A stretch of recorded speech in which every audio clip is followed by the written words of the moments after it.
গতকাল সকালে একটা জুডিশিয়াল কু করার চেষ্টা করা হয়েছিল, সেই প্রচেষ্টা ছাত্র জনতা ঠেকাই দিছে। কিন্তু এই প্রতি বিপ্লব ধারণার চাইতেও দ্রুত ঘটছে। যারা হাসিনার শাসন ফিরে আনার মিশনে আছেন তাদের সাবধান করে দিয়ে বলতে চাই, প্রতি বিপ্লব ঘটানোর মতো সক্ষমতা আপনাদের নাই। সরকার হাতে ছিল, হাসিনা দেশে ছিল, ছাত্রলীগ ছিল, যুবলীগ ছিল, অস্ত্রপাতি ছিল, তাই পারেন নাই। ছাত্র জনতা প্রতি বিপ্লব রুখে দিবে, তবে অনেক রক্তপাত হবে। এই রক্তপাত যদি এড়াইতে চান তাইলে এই অপচেষ্টা বন্ধ করেন। আমি আগের এপিসোডে বলছি যে এই বিপ্লবের স্টেক হোল্ডারদের কথা শুনতেছে না সরকার যারা গঠন করছে। আপনারা মনে করছেন আপনারাই একমাত্র বেশি বুঝেন, আর কেউ বুঝে না। এই আত্মম্ভরিতায় আজকের আপনাদের জুডিশিয়াল কুয়ের মুখে দাঁড় করাইছিল। আমি জনগণকে আহ্বান জানাবো, ইন্ডিয়ার বসানো পতিত সরকারের রাষ্ট্রপতি এবং সেনা নেতৃত্বের কার্যকলাপের প্রতি কড়া নজর রাখেন। কোনো পাবলিক হিয়ারিং প্রকাশ্যে জনগণের মধ্যে যাচাই বাছাই ছাড়া বিপ্লবের অংশীজন, সমর্থক এবং অংশগ্রহণকারী রাজনৈতিক দলসমূহ যারা অন্তর্বর্তীকালীন সরকারের রাজনৈতিক বৈধতা এবং ন্যায্যতা সরবরাহ করছেন তাদের সকলের সাথে পরামর্শ করে আপিল বিভাগের নতুন বিচারপতিদের নিয়োগ করেন। এর অন্যথা করলে বৈধতার সংকটে পড়বেন এবং গণ অভ্যুত্থানের মিত্র পক্ষসমূহের মধ্যে বিভক্তির দায়ে অভিযুক্ত হবেন। ইন্ডিয়ার বসানো পতিত সরকারের রাষ্ট্রপতি এবং সেনা নেতৃত্বের বশ্যতা স্বীকার করে অন্তর্বর্তীকালীন সরকারের পরিচালনার পথে যারা ডক্টর মোহাম্মদ ইউনূসকে ঠেলে দিচ্ছেন তাদেরকে কোণঠাসা করে ফেলেন। আশা করি বিচার বিভাগ নিয়ন্ত্রণকারী দস্যুদের আজকের কুপ্রচেষ্টা ব্যর্থ হওয়ার পর আপনাদের হুঁশ ফিরবে, সজাগ এবং সচেতন হবেন। যারা রাস্তায় আছেন, গণ অভ্যুত্থানকারী সংস্থার কেন্দ্রে যারা নীতি নির্ধারণ, কৌশল প্রণয়ন এবং সমন্বয় করতেছেন তাদের বলবো, আপাতত বিজয়ের আনন্দে আত্মহারা না হইয়া দ্রুত রাষ্ট্র পরিচালনার গুরুত্বপূর্ণ চ্যালেঞ্জসমূহ চিহ্নিত করে তা মোকাবেলার কাজে মনোযোগী হন। প্রতি বিপ্লব ঠেকানোই এখনকার প্রথম কাজ। আমি আগের ভিডিওতে বলছি, দেশে এখন কোনো বিরোধী দল নাই। সুতরাং আমরা যারা বাংলাদেশের দ্বিতীয় স্বাধীনতা সংগ্রামে ভূমিকা রাখছি তারাই বিরোধী দলের কাজটা করব।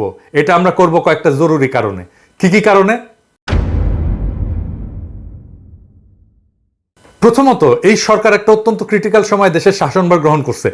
এই সরকারের সাফল্যের উপরে নির্ভর করতেছে আমরা আমাদের বিজয় ধরে রাখতে পারবো কি পারবো না, নাকি আমাদের দ্বিতীয়বারের স্বাধীনতা অব্যাহত হয়ে যাবে। সুতরাং এই সরকারকে গঠনমূলকভাবে সমালোচনা করা, সহায়তা করা আমাদের কর্তব্য। দ্বিতীয়ত, এই সরকার যে প্রক্রিয়া গঠিত হয়েছে এবং এতে যারা অন্তর্ভুক্ত হয়েছেন তাতে এর সাথে সীমাহীন আত্মত্যাগের মাধ্যমে অর্জিত আমাদের এই ঐতিহাসিক বিপ্লবের যে স্পিরিট তা আগামী দিনগুলোতে সঠিকভাবে বাস্তবায়িত হবে কিনা তা নিয়ে আমার গভীর সন্দেহ আছে। তাই এই সরকারকে লাইনে রাখার কাজটাও বিপ্লবীদেরকেই করতে হবে। তৃতীয়ত, এই সরকারের 16 জন উপদেষ্টার মধ্যে 12 জনেরই সরকার পরিচালনার কোনো দৃশ্যমান যোগ্যতা এবং অভিজ্ঞতা নাই। এরা নিশ্চিতভাবে মেস আপ করবেন। তাদের ভুল এবং ব্যর্থতা নির্দেশ করা একটা অতি গুরুত্বপূর্ণ কাজ।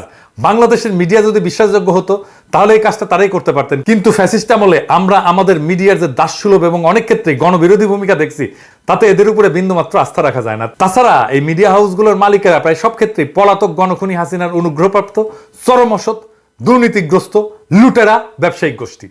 এরা সুযোগ পেলে বিপ্লবকে ব্যর্থ করে দেওয়ার চেষ্টা করবে। চতুর্থত, এই সরকার ভুল করলে বা ব্যর্থ হলে পরাজিত ফ্যাসিস্ট শক্তি এবং তার ভারতীয় পৃষ্ঠপোষকেরা তার পুরো সুযোগ নিয়ে আবার ঢুকে পড়ার চেষ্টা করবে। ইতিমধ্যেই ভারত সরকার ইউনূস সরকারের প্রতি গভীর নেতিবাচক মনোভাব দেখেছে। ঢাকায় নিযুক্ত ভারতীয় হাইকমিশনার অন্তর্বর্তীকালীন সরকারের শপথ গ্রহণ অনুষ্ঠানে আসেন নাই। ভারতের মিডিয়াতে আমাদের দ্বিতীয় স্বাধীনতা নিয়ে ব্যাপক নেতিবাচক এবং উস্কানিমূলক প্রচার চালানো হচ্ছে। আমি এই প্রসঙ্গে আবার পরে আসবো। সুতরাং ভারত যে তার হারানো উপনিবেশ ফিরে পাওয়ার জন্য সুযোগের অপেক্ষায় আছে তা আমরা ইতিমধ্যেই ভালোভাবে উপলব্ধি করতে পারছি।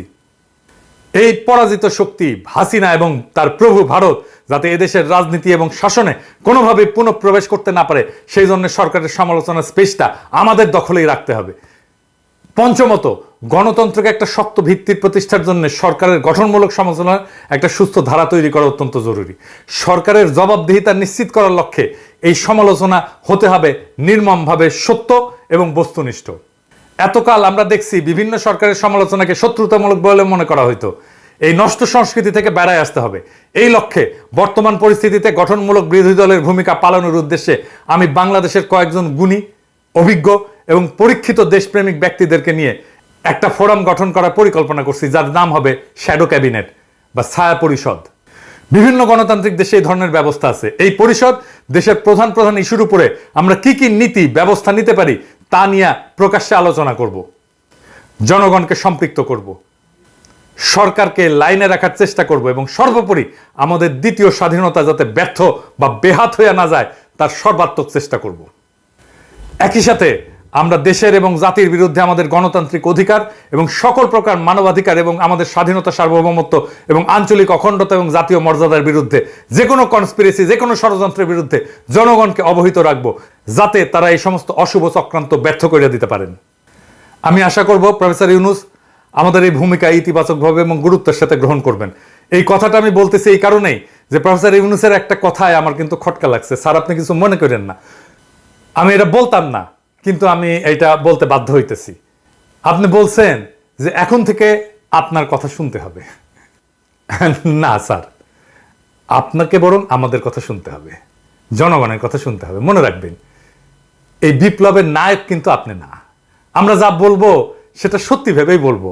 আপনি প্রথমে এয়ারপোর্টে এই কথা বলছেন, কিন্তু আমার কথা শুনতে হবে, এটা স্বৈরাচারের কণ্ঠস্বর স্যার। আমরা এটা নিয়ে সঙ্গত কারণে কথা বলিনি, কিন্তু এইটা ভাবেন না স্যার যে আমরা এটা লক্ষ্য করিনি। আমরা লক্ষ্য করছি এবং নোট রাখছি।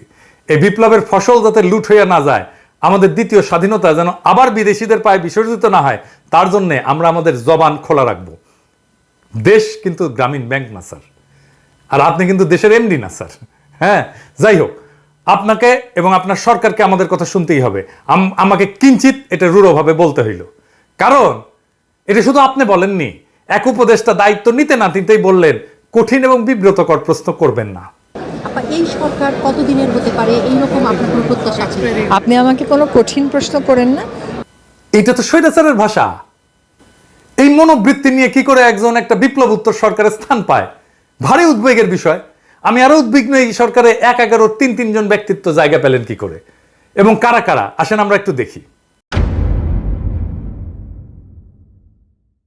এর মধ্যে একজন হইতেছেন ব্রিগেডিয়ার সাখাত, যাহার সম্পর্কে আগের ভিডিওতে বলছি, কিন্তু উনার কীর্তি এতই মহৎ যে উনার সম্পর্কে বললে আর শেষ হবে না আর কি।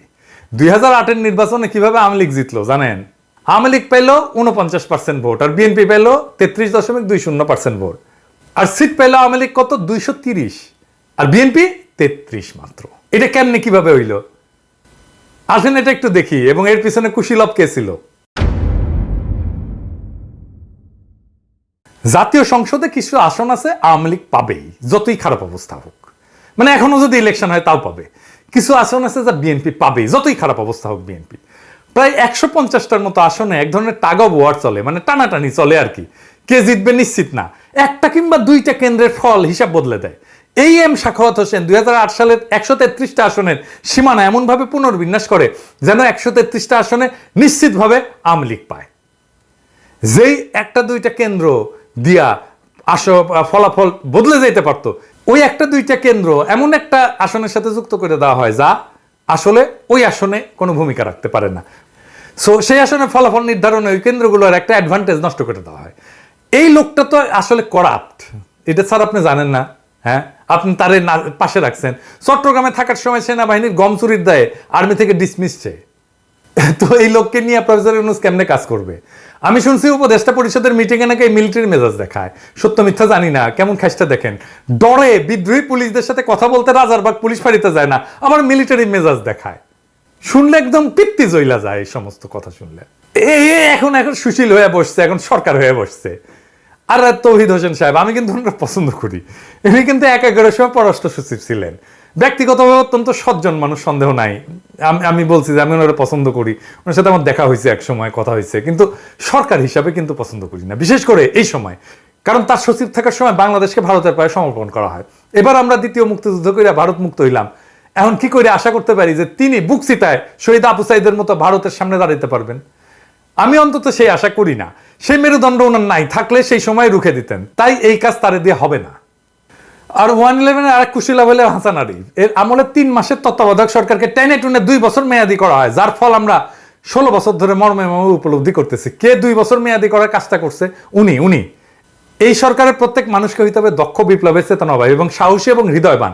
হাসান আরিফ তার পুত্রবধূকে 9 মাসের অন্তঃসত্ত্বা অবস্থায় জেলে পাঠাইছিলেন। জেলেই মহিলার বাচ্চা হয়েছে। আপনার যত বড় শত্রু হোক না কেন, 9 মাসের অন্তঃসত্ত্বা নারীকে আপনি জেলে পাঠাইতে পারেন? উনি বলবেন জেলে তো আমি পাঠাই নাই, পুলিশ নিয়ে গেছে। 10 বার জামিন চাইছিল এই মহিলা, ওনার পুত্রবধূ। ক্ষমতা খাটা আটকায় দেওয়া হয়েছে। কে ক্ষমতা খাটাইছে? 2 বছরের মাসুম বাচ্চাকে মায়ের কাছ থেকে সরায় রাখা হয়েছে। উনি তো বাসার মানুষকে আগে দেখবেন, দেশের মানুষের প্রতি ন্যায় উনি কেমনে করবেন? নিজের বাসা ঠিক রাখতে পারে না আর দেশের প্রতি দায়িত্ব পালন করতে আসছেন। এই সমস্ত বালের আলাপ দিয়েন না তো আমার সাথে। তার অপকর্মের ফিরিস্তি পরে দেওয়া যাবে। যাই হোক, স্থানীয় সরকার পল্লী উন্নয়ন সমবায়ের দায়িত্ব যদি কাউকে দিতে হয় তাহলে তো 1-11 একজন কুশীলবকে কেন? এই বিষয়ে তার কি বিদ্যা, কি অভিজ্ঞতা? সরকার কি এরকম একটা বাটোয়ারের বিষয়? এবার আর কয়েকটা প্রশ্ন রাখি। 15 বছর স্বৈরাচারের কইলা বৈশা সকল সুযোগ সুবিধা ভোগ করছে জাতীয় পার্টি। তারাও তো স্বৈরাচারের দোষর নাকি? হাসিনার তো তারা জোট সঙ্গী। কেমন করে বিপ্লবী সরকারের শপথ অনুষ্ঠানে তারা অংশগ্রহণ করে? এ দায় কার? আর একটা বিষয়, ইন্ডিয়া আর আওয়ামী লীগ হিন্দুদেরকে মাঠে নামাইছে, এইটা বলে যে তাদের উপর নির্যাতন হইতেছে। আপনি একজন হিন্দুর স্ট্যাটাস দেখেন, সে বলতেছে আওয়ামী লীগের নির্দেশে ফুরসাইল গ্রামের পোদ্দার বাড়ি এই মন্দিরে বোম ফুটাইছে। এডিটর সাহেব দেখান কারা এটা করছে এবং সে কি বলে, যাকে ধরছে সে কি বলতেছে। আমরা 3 জন ছিলাম। মাসুদ খানে পাঠাইছে। কোনো টাকা অফার করছিল না, আমরা তো তার কথাই আর কি ফুটাইছি। কি বলছে কোন জায়গায় ফুটাইতে গেছে? মন্দিরের সামনে ফুটাইছি। কোন মন্দির, কোন এলাকায়? ফুসছে কে ফুটাইতে গেছিল? কে? মাসুদ আপনি কি মাসুদ খান। এই আমলি কেনা মাসুদ খান নেতা? উনি বোম ফুটাইতে গেছে মন্দিরে, বোম মারতে অর্ডার দিছে। হ্যাঁ, আচ্ছা ঠিক আছে, কটা বোম আমাদের মারছো? তো 2টা বোম ছিল। 2টা বোম দিছিল। কি নিয়ে আইছিলা? না, আমাদের বোমই ছিল। সাথে কি নিয়েছিল? বাইক নিয়েছিল? না, হাফ সাথে একটা বাইক ছিল। কে গেছিল সাথে? সাথে কে কে ছিল? 3 জন ছিলাম। 3 জন। নাম কি? সৌমিক, তুহিন আর আমি। ওকে। আচ্ছা, তোমাদের কোনো টাকার অফার শ্রমিকের করে বাবার না? নাম কি? শ্রমিকের তার বাবার নাম কি কি? কি বলে নিছে? কি বলে নিছে তোমাদের? তোমাদের কি বলে ওখানে নিছে? কি বলে দিছে এটা বলো। আমাদের বোম ফুটাইতে বলছে আর কি ফুটাইছি। কইছে এটা বন্ধ করে টাকা পয়সা দিচ্ছে টাকা কোনো? পয়সা দিছে কোনো? না সে বিষয়ে তুমি কিছু জানো? না না, তোমার সাথে যদি কিছু তারা জানে? মারলা কেন? ওটা জানি না। তা তোমরা মারলা কেন? তোমার স্বার্থ কি? এইগুলা ইন্ডিয়ান মিডিয়া ছড়াইতেছে। এই যে দেখেন 20টা গুজব তারা আইডেন্টিফাই করছে। দেখেন কিরকম গুজব। এই যে সাহেব একটা একটা কইরা দেখান। হ্যাঁ, দেখেন কিরকম ফলস গুজব এই সমস্ত গদি মিডিয়া ছড়াই দিছে টুইটারে। ইন্ডিয়ারে বলতেছি, নিজের দেশে সংখ্যালঘুর নিরাপত্তা নিয়ে বিচলিত হন, বাংলাদেশ নিয়ে বিচলিত হইয়ান না। এমনিতে তো আমসালা দুইটাই গেছে। বাংলাদেশের সাথে সম্পর্ক আরো নষ্ট করতে না চাইলে থামেন এইবার।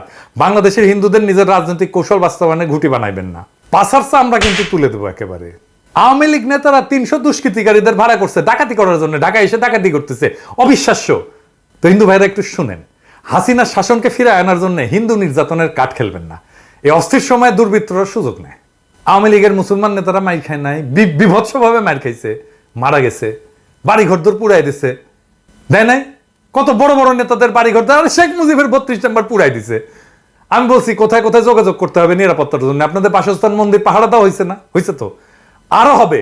কিন্তু এটাকে ইস্যু বানায় বিপ্লব বানচালের চেষ্টা করবেন না, আপনাদের দোহাই লাগে।